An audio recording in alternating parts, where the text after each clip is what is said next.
Hi everyone, I'm Echoes and I'm a VTuber, and I'll be going over episode 4 of Mecha Ude, where you learn a little bit more about the origins of Alma, and also know more about the worm type Mecha Ude user, that's the red one. So yeah, let's get started. So in the beginning of the episode, you essentially get a bit of a mission that Hikaru is put on, or to save, some Mecha Ude. And you see that here some of the arm staff is just kind of chatting and everything. And you can see that it involves the Kagami group, of course. And they're getting involved with the transport truck. And you see that this big guy is kind of in the Kagami group truck, and he's kind of trying to steal Mecha Ude for himself. You can see that Hikaru is kind of on top of the truck. Like, what the heck am I doing? Gotta save our friend. It's like, okay. Some dangerous guys inside. You can see all the Mecha Ude are in those tube thingamajigs. All the plane we gotta change. And then you can see that the truck kind of flips. And you can see that Hikaru's just barely dodging that big guy's attacks and stuff. And you can see that this guy uses several Mecha Ude in almost all of his limbs. But this guy helps him, this guy with kind of like a frog-like Mecha Ude. You can tell because the Mecha Ude kind of has the sticky pads on the hands of frogs sort of thing. So yeah, kind of a cool guy. You can see that he also ends with Kara, which is kind of like a croak sound for frogs, I guess. So they're saving him in this time, and then Aki comes to his rescue. Candace, idiot, you're never going to be of any use to anybody. He's like, oh, you got two of them. But you can see this guy, he has one on one arm and two legs. But he kind of pieces out because he doesn't know how to use it. And then you can see he suddenly gets, their opponent suddenly gets like his energy back. But it's only because a worm type is controlling him. You can see this red tendril thing. Kind of really creepy. It kind of reminds me of a parasite. And you can see Hikaru comes in and helps save them using his good old punching powers. Always is really cool how it's essentially just a big punch, but the effect is really nice. And you can see that they saved all those Mecha Ude from the Kagami group. And then we get the opening, which we'll skip for now. Opening is really good though. And then we get Aki is kind of showering. She's kind of reminiscing about her childhood, involving her sister, who's Fubiki, it looks like. Like, oh, well, you gotta protect me. But you can see that, but as you know, all of her family's dead. And then you can see that this researching guy is helping look into her family by looking into the worm type. Three Mecha that had eyes, but they're none of them worm type. Doesn't seem to know anything about it. I know you're trying to avenge your family. Anything, just let me know. And then you can see that looks like Hikaru overslept at 8 a.m. And then Aki's here to bring him to school. Wow. And they also mentioned how some sort of rich transfer student came in. And you can see that. I gotta say how she brought him to school is kind of funny. He's like literally not completely dressed, and he's kind of has his pants on his head, which is kind of funny. Well, I guess at least they're not late, I guess. Oh, and they mentioned the transfer student, which is this guy who is the other worm type user, because there's two of them that we know. There's a red one and a green one. This guy's the green one. So yeah. You can see that they're trying to attack.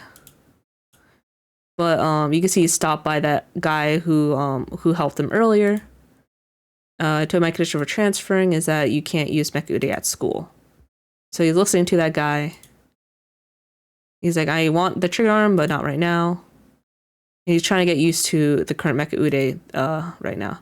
That power is only temporary when granted by Ouroboros, which is kind of like I think it's a word for the it's like the snake with a head on each end, I think. Something like that. But it's an interesting name for sure. Probably a very meaningful one, I'm assuming.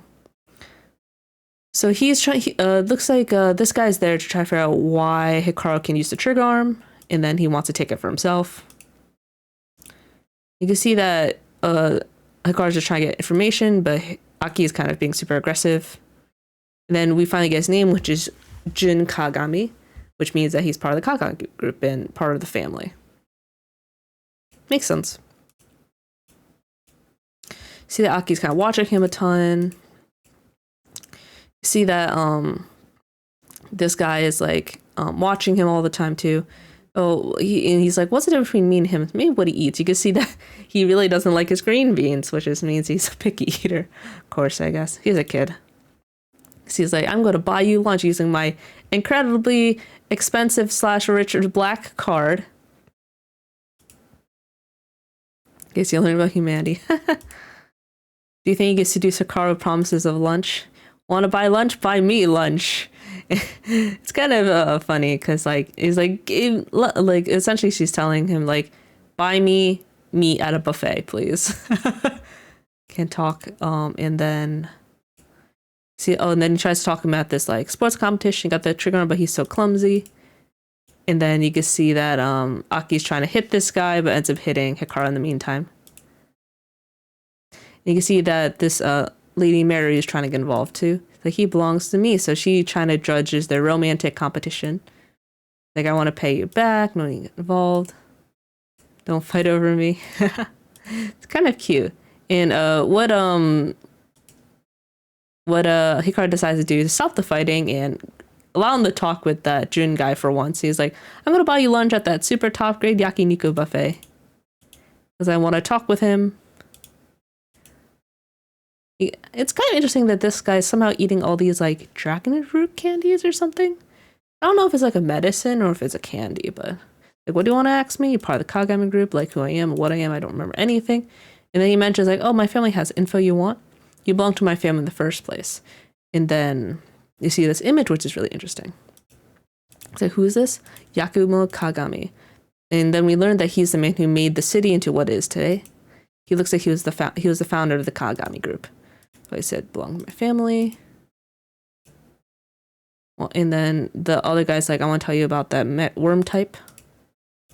And then you can see that he's investing in the library, and you see that the founder has all this merch for some reason. Like, why is the Kagami group so loved? They're terrible people who oppress my comrades. But you can see that even though they're in a room with that portrait, like he's like, it should be so important to me, but why don't I remember anything? So he feels sad. Then she finds the worm type. And it kills that Kero guy, the Kero Mecha Ude we saw before. You can see that they're fighting and everything, but that guy's pretty much almost dead because his Mecha Ude got crushed. Tani's going to survive. Repair him, but the Mecha Ude's gone because it died. Terra Commerce a loss, yeah, so because they're mechanical life form, even though they're machines, they're still alive, so their comrades lost their dying homeland. They came to a world search for the father of all Mecha Udes, the Ordella. Humans are a unique kind of life which can make their own arbitrium. Fortunately, with the help of the Gruns, we found Ordella. When the experiment awakened, an accident occurred. Ordella wanted to control the seed away, Alma used all his power. So, and then the other guy's like, Fist, right? Brother, you lost your memory. Your lost memories are the only way to seal the key, the trigger to activate Ordella. So that's why Alma is so important. And then we get a bit of a post-credit scene. Okay, I won't let you get away. You're the one who killed my mother and father and sister. See, Aki's trying to confront, like, let me see who you are. Then you see that doll, and then you can see that this girl looks very much like her younger sister. So, a lot of interesting stuff. Overall, really a pretty meaty episode in general. Get some good more plot progression. A little more about the founder of the city. A little more about that Jun guy. And also learn more about the red one, which is assuming is... I don't know if it's actually, like, if her sister's actually alive or not, because the worm types seem to like controlling things that are dead, unconscious or sickly. That's why that other guy, Jun, was using worm type too, but I think it's only using it because he's sick. Because they prefer, it looks like the worm types prefer to take control of their hosts. So that's what I think. And in this case, I think the sister's dead, but it's using the body as a medium for whatever reason to, do its own things. I don't know if the person's actually alive or not, but anyway, interesting stuff. We'll probably learn more about it next episode. We'll get the result of the confrontation between Aki and her sister or sister's body or whatever, or essentially the red worm type user. I don't know if that Karo, the guy who had the Karo Mekude is alive or not, but well, looks like we're kind of building more into the story, get some good plot, and looking forward to the next episode. Overall, I'm enjoying the series a lot. It's pretty funny, and we get a lot of interesting information a lot. So I'm never bored, which I think is something that I do appreciate. Anyway, that's all for me, and thank you so much for watching. Hope you have a good rest of your day.